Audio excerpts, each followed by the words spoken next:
Pagi apa? Pagi.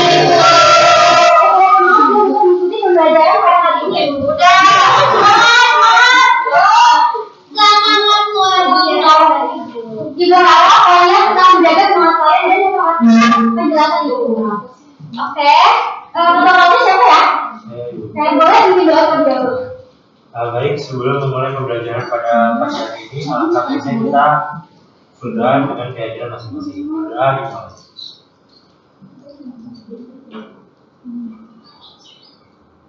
Berdoa selesai. Oke, terima kasih Deza. Sebelumnya Ibu izin absen dulu ya. Apakah hari ini ada pada hadir semua? Atau ada yang hadir? Hadir semua. Oke, hadir semua ya. Di pertemuan kemarin itu kan kita sudah membahas terkait akuntansi perbankan syariah. Nah, masih ada ingat dari apa itu akuntansi perbankan syariah? Boleh Kak? Oke, perbankan syariah itu suatu sistem perbankan yang menggunakan nilai-nilai syariat Islam. Oke, benar banget nih Kak. Berarti kita sudah memperhatikan nih pada pertemuan kemarin. Nah, saya harap kalian semua juga paham ya terkait akuntansi perbankan syariah sebelum kita masuk ke materi baru. Oke, sekarang kita akan membahas terkait akad mudharabah. Nah, akad mudharabah ini merupakan salah satu akad dari akuntansi perbankan syariah. Nah, tujuan pembelajaran kita pada hari ini, Ibu harap kalian menjadi tahu apa itu akad mudharabah, bisa menjelaskan apa itu keuntungannya, kayak gimana pembagian keuntungannya, lalu kerugiannya seperti apa, lalu juga bisa membedakan jenis-jenis dari akad mudharabah itu sendiri. Apa itu akad mudharabah? Nah, mungkin Ibu ingin bertanya kepada kalian, semisal kalian ingin membuka usaha, kalian udah punya ide usahanya apa, bisa mengelolanya, udah mempersiapkan semuanya, tapi kalian udah punya modal. Nah, kira-kira apa yang akan kalian lakukan? Lebih banyak. Apa ya? Ibu ingin dua orang mengumumkan pendapatnya. Siapa? Boleh jadi Kak. Saya mau pinjam tumbang Ibu. Oke, baik. Boleh siapa lagi? Satu lagi? Nah, oke dia boleh. Oke, Zakia. Itu hal saya mau gadai emas. Gadai emas. Kenapa tuh? Biar ada tuh. Oke, benar ya. Pendapat dari Zalita dan juga Kia. Mungkin kalau misalnya awal-awal kita mau buka usaha, mungkin kita udah bank aja lah, atau minjam tetangga misalnya. Dan itu adalah ya mungkin dari motor. Nah, kita pasti mau kembali lagi soal untung. Nah, itu tuh mungkin pikiran kita dan mimpi kita ya, karena kita belum tahu usaha kita apakah nantinya untung atau rugi. Nah, sebenarnya permasalahan yang saya sebutkan tadi itu bisa terselesaikan atau solusinya itu adalah akad mudharabah sendiri. Tahu nggak kenapa akad mudharabah? Karena kalau dulu nggak ada hubungannya. Oke, betul. Lagi. Karena bagi hasil itu ya, benar karena nggak ada hubungannya ya, dan kita nggak rugi gitu kalau kita akad mudharabah. Oke, penjelasan lebih lanjutnya selesai. Nah, karena akad mudharabah itu sendiri merupakan bentuk kerjasama antara dua pihak. Nah, pihak yang pertama itu adalah pemilik modal atau sahibul mal, dan pihak yang kedua adalah pengelola atau mudharib. Nah, mereka itu tuh sistemnya bukan menunjuk uang yang bayar bunga, tapi di mana sahibul mal ini tuh memberikan modal kepada pengelola untuk dikelola. Jadi sahibul mal itu mempercayakan dana, misalnya Ika sahibul mal, Tio itu adalah pengelola dananya. Ika meminjamkan 100 juta ke Tio. Lalu itu mempercayakan Tio kalau kamu ini ya dan gunakan uang yang saya berikan untuk mengelola usaha, lalu Tio mengelola usaha tersebut, seperti itu. Nah, lalu pasti kalau kayak gitu kita bertanya-tanya, berarti saya pemilik modalnya dapat untung dong tuh? Gimana dapat keuntungannya kalau pakai bunga? Gitu. Nah, jadi sebenarnya sebelum itu dapat keuntungan ya, karena mereka itu tuh sistemnya membagi keuntungan, jadi sesuai dengan porsi masing-masing, baik itu saya belum mau maupun mudharib. Mereka tuh ada porsi pembagian masing-masing sesuai kesepakatan. Nah, untuk lebih jelasnya terkait pembagian keuntungan dan kerugiannya itu di next slide. Pembagian keuntungan dan penangguhan kerugian. Jadi pembagian keuntungan itu dibagi menurut kesepakatan bersama dalam kontrak sesuai porsi masing-masing. Nah, kalau kerugian gimana? Nah, kerugian itu tuh ada dua ya. Bisa disebabkan oleh pengelola, bisa juga disebabkan oleh sahibul mal atau pemilik modal. Nah, itu tuh akan disebabkan oleh pengelola kesalahan pengelola misalnya udah diberikan dana oleh sebelumnya, tapi dia tidak menggunakan dengan baik. Misalnya dia malah menggunakan hal tidak usaha atau pekerjaannya tidak serius, intinya banyak hal-hal atau faktor-faktor yang disebabkan oleh kesalahan pengelola. Nah, hal tersebut maka kerugian akan ditanggung oleh pengelola. Sebaliknya kalau misalnya pengelola udah menjalankan saya dengan baik, dengan lancar, tapi memang belum rezeki yang dimana usahanya tuh bangkrut misalnya atau mengalami kerugian, hal tersebut itu ditanggung oleh pemilik modal. Jadi untuk pengelola tuh masa khawatir nggak bisa bayar atau nggak untung, karena kalau misalnya dia udah berusaha bekerja dengan baik mengelola usahanya, pasti tuh kerugian itu ditanggung oleh pemilik modal. Selanjutnya itu ada jenis-jenis modal roba. Nah, jenis-jenis modal roba itu ada 3. Yang pertama itu ada modal roba mutlak, modal roba muqayyad, dan juga modal roba musyarakah. Nah, boleh ada yang membaca modal roba mutlak? Saya ini boleh ya. Jadi modal roba mutlak itu pemilik modal memberikan kebebasan kepada pengelola untuk menjalankan usaha tanpa batasan tertentu. Terus pengelola itu tuh bebas memilih jenis usaha yang halal dan tidak ada batasan lokasi, waktu atau mitra usaha. Oke, benar ya. Jadi modal roba mutlak itu pemilik modal tuh benar-benar memberikan kebebasan. Misalnya tadi kan kita kan Sanggul ya, dia memberikan 100 juta ke Tio. Dia cuma mempercayai Tio dalam uang ini menjadi usaha yang baik gitu, dan dikelola oleh Tio.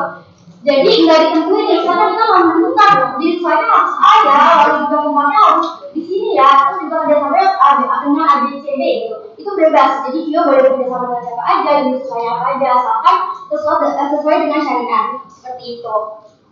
Nah, yang kedua itu adalah modal roba muqayyadah. Ada yang mau baca? Saya. Oke, boleh kita. Untuk modal roba muqayyadah itu pemilik modal memberikan batasan atau syarat tertentu kepada pengelola usaha mengenai jenis usaha, lokasi, waktu atau pihak yang diajak bekerja sama. Oke, jadi modal roba muqayyadah ini merupakan kebaikan dari modal roba mutlak, yang dimana modal roba muqayyadah ini pemilik modal itu memberikan batasan atau syarat-syarat ketentuan kepada si pengelola. Jadi misalnya jenis usahanya harus A ya, lalu tempatnya di sini ada strategis misalnya. Lalu juga kerjasama itu juga sudah ditentukan. Jadi si pengelola itu tinggal menjalankan ketentuan yang diberikan oleh pemilik modal. Nah, yang ketiga itu ada modal roba musyarakah. Siapa mau baca? Ada yang mau? Saya. Oke, boleh ya, Cimatur. Modal roba musyarakah merupakan bentuk modal roba di mana setelah akad berjalan, pengelola usaha ikut menanamkan modalnya sendiri ke dalam usaha tersebut. Nah, dengan demikian dia memiliki 2 peran sekaligus, yakni sebagai pengelola dan sebagai pemilik modal atau syirik. Oke, seperti namanya itu modal roba musyarakah. Nah, itu merupakan penggabungan antara akad modal roba dan juga akad musyarakah. Nah, akad musyarakah itu sendiri merupakan kerjasama antara 2 pihak atau lebih, tapi mereka tuh menggabungkan modal. Nah, kalau modal roba itu kan dia saling yang memberikan modal. Nah, kalau musyarakah itu kedua belah pihak memberikan modal. Nah, bagaimana penggabungannya pun maksudnya? Jadi penggabungannya itu pada awalnya Sayyidul itu memberikan 100% modalnya kepada pengelola. Nah, seiring berjalannya usahanya, itu di tengah-tengah misalnya, itu mudharib atau si pengelola juga mau menginvestasikan dananya, misalnya sebesar sejumlah yang sama dengan pemilik modal. Nah, itu pengelola itu memiliki 2 peran. Jadi dia cuma sebagai pengelola aja, dia juga sebagai pemilik modal. Jadi yang tadinya dia cuma berperan sebagai pengelola aja, karena dia menginvestasikan dananya, di sini memiliki 2 peran, yaitu sebagai pengelola dan juga pemilik modal. Sampai sini ada yang ditanyakan atau kurang kami? Cukup itu. Karena setelah ini kita akan ada latihan soal ya. Oke, latihan soal. Nah, Ibu memberikan ketentuannya dulu ya. Jadi nanti Ibu akan membaca soalnya beserta tulisannya, lalu kalian nanti bisa angkat tangan ya untuk menjawab. Nah, nanti Ibu harapkan juga kalian bisa aktif menjawab karena ini merupakan nilai tambahan dari kalian. Dan nanti akan saya berikan buat. Oke.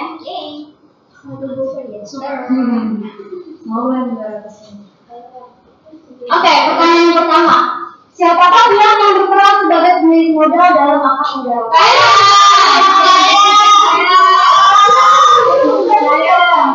Ulang ya.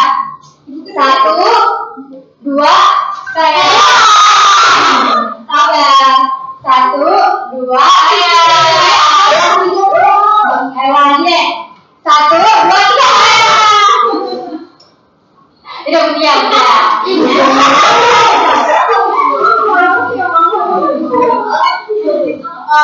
Jawabannya itu, jawabannya soal ibu. Saya guna. Oke, yang benar jawabannya. Yeay.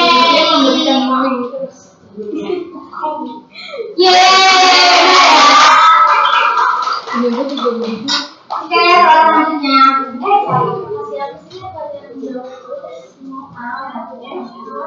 Oke, soal kedua. Apabila terjadi kerugian dalam usaha yang bukan disebabkan oleh kelalaian pengelola, maka modal pun ditanggung oleh saya hitung ya. 1, 2, 3. Saya pilih modal. Iya, Bener gak ya? Oh iya. Kayaknya bener ya. Benar. Ini oke, pertanyaan terakhir.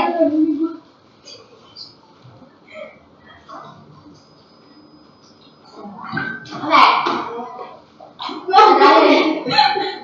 Jenis pengelola di mana pemilik modal memberikan kebebasan penuh kepada pengelola untuk menjalankan usaha tanpa batasan jenis usaha, lokasi atau waktu disebut.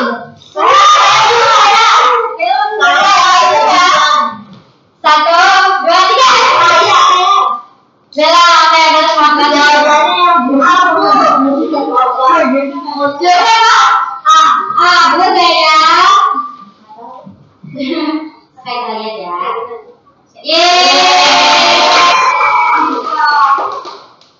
Jadi ini akan saya berikan setelah kelas terakhir ya.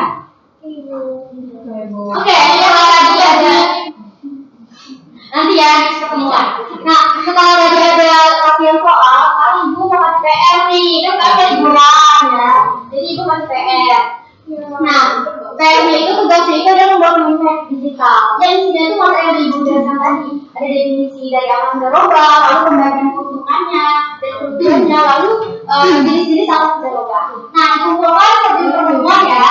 Oke, nanti itu kirim di DCR kepada masing-masing semua ya.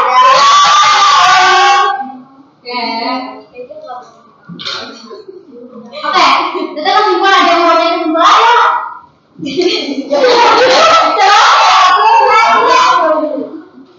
Oke, bisa boleh bisa. Kesimpulannya bahwa mencoba dalam kerjasama investasi antara pemilik modal dan pengelola dengan pembagian keuntungan sesuai kesepakatan.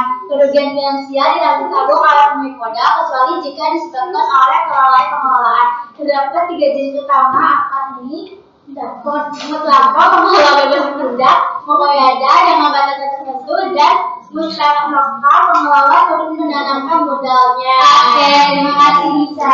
Jadi gimana ya?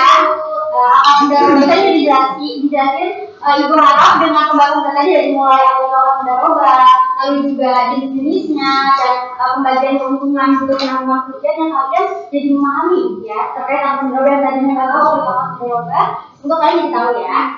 Oke.